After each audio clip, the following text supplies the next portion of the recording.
In 2009, the Nobel Committee awarded one half of the Physics Prize to Charles Cohen Kao for his groundbreaking achievements in fiber optic communications. Back in 1966, Kao had been instrumental in proving that light could be transmitted over hundreds of kilometers using the purest optical glass fibers, laying the groundwork for high-speed internet that now allows millions of texts, images and video to be sent around the world in a flash. But more than a decade earlier, an Indian scientist named Narinder Singh Kapani had managed to transmit images over a bundle of optic fibers for the very first time. Born in 1927 to a Sikh family in Punjab, Kapani studied in Agra University and worked in the industrial wing of the Indian Armed Forces. When I first started my work in technology, which was in India in an ordnance factory, learning how to design and manufacture optical instruments, learned that in India, then came to Imperial College in London, primarily to learn about technology at the next level.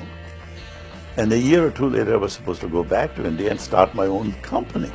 But he received a scholarship from the Royal Society to conduct research in fiber optics, a term that he coined in an article for the Scientific American.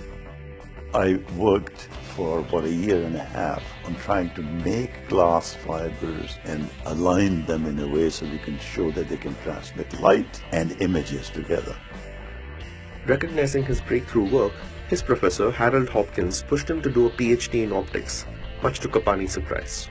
I had assumed having a PhD was a negative thing because it makes an egghead out of it. That was my assumption at the time. I wanted to be a practical man in the world and do things.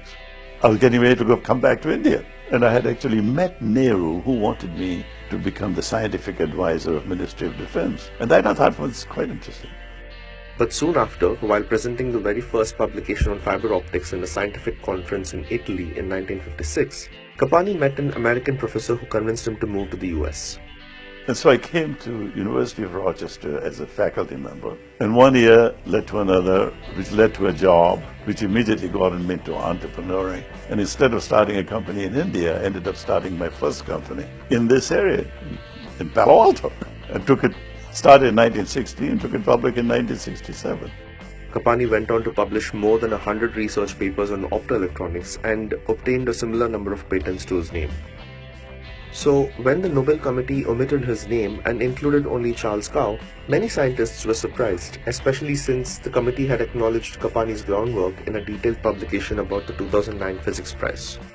But Kapani has said that he respects their decision while noting that his work did indeed precede Kao's. Today, in his 90s, he lives in the US as a businessman and a philanthropist, seeking to strengthen the ties between the Sikh community and others in America through his charitable foundation. When I used to teach entrepreneurship at University of California, Santa Cruz, I used to say to the students, in the first lecture I used to say, most of you should never become an entrepreneur, but those that succeed can get someplace. And fortunately for me, I've been having a lot of fun together.